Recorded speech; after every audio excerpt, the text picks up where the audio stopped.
Faire une première mesure simple, par exemple une mesure de la largeur de la pièce. Donc, je vais commencer par me déplacer ici en X et Y et on va aller venir faire tangenter le bord de la pièce avec le viseur. Ici, au niveau de l'affichage des coordonnées, on va mettre à 0 X et Y. Donc je vais mesurer la pièce dans cette direction, ce qui va correspondre à la direction X. Donc j'ai tangenté, je me déplace et je vais aller faire tangenter le viseur de l'autre côté de la pièce. Je me déplace, je vérifie bien que c'est bien net. Donc je vais tangenter ici au niveau du viseur. Donc j'obtiens une largeur de la pièce de 37,948. Donc ça c'est une mesure simple qu'on aurait pu faire avec le pied à coulisse ou qu'on aurait pu faire avec la colonne de mesure. Maintenant nous allons faire une mesure un petit peu plus complexe. Il s'agit de la mesure du chanfrein. Donc, sur le plan, vous avez votre chanfrein de 5 plus ou moins 0,5 x 45 degrés. Donc pour la norme ISO 2768, nous allons mesurer une cote de 5 plus ou moins 0,5 comme ça et 5 plus ou moins 0,5 comme ça. Donc on peut commencer par une méthode simple. Donc, visuellement, je vais positionner le viseur du projecteur de profil à la jonction des deux arêtes de la pièce. Puis, je mets à 0 l'affichage XY. Je vais ensuite visuellement positionner le viseur à l'intersection des deux arêtes de la pièce. Donc je vais obtenir dans cette direction-là la mesure en X du chanfrein et dans cette direction-là la mesure en Y. Donc la mesure du chanfrein est de 4,848 par 4,888. Chacune de ces deux valeurs doit être comprise entre 5 plus ou moins 0,5. On est donc conforme. Et dans le rapport de mesure, on écrira comme mesure 4,848 fois 4,88. Ensuite, on aurait pu prendre une mesure un petit peu plus complexe qui va consister à créer cette ligne, créer cette ligne, créer cette ligne.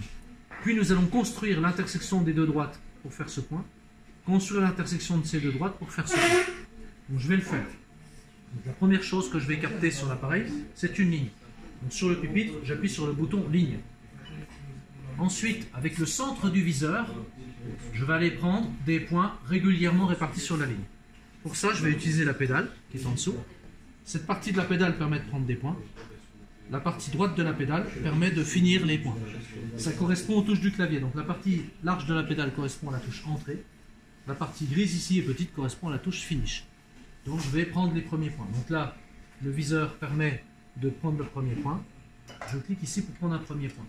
Je vais prendre des points régulièrement sur cette droite. Par exemple, cette droite n'est pas très grande, je vais prendre 4 points. Puis je vais valider. Pour valider, je peux faire finish ou partie droite de la pédale. Donc là, nous obtenions la ligne 1. Ensuite, je vais faire la ligne 2. Donc je reclique sur le bouton ligne. On va passer la ligne numéro 2. Avec le centre du viseur et la pédale, je vais prendre des points régulièrement répartis sur la ligne. J'arrive au bout. Je fais soit clic droit sur la pédale, soit finish qui revient au même. Je vais prendre la ligne 3. Donc je reclique sur ligne. Je vais me positionner en bas et je vais prendre des points régulièrement répartis sur la droite. Comme la pièce est dégauchie, c'est relativement rapide. Là, je fais finish ou partie droite.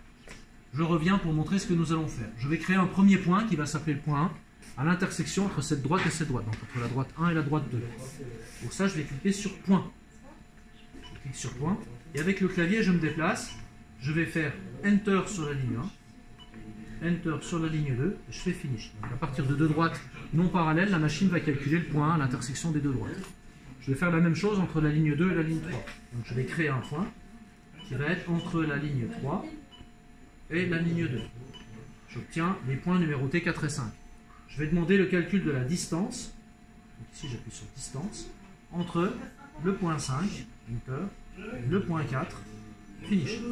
J'obtiens une distance X qui est ici, de 4,841, une distance Y de 4,865 et une distance diagonale qui s'appelle L qui fait 6,863. Ce que je dois noter dans le rapport de mesure, c'est X et Y comme tout à l'heure. Il y a forcément une incertitude de mesure là-dessus, on pourrait faire une étude d'incertitude. L'ordre de grandeur de l'incertitude dépend bien entendu des conditions, de la pièce, de la température, etc.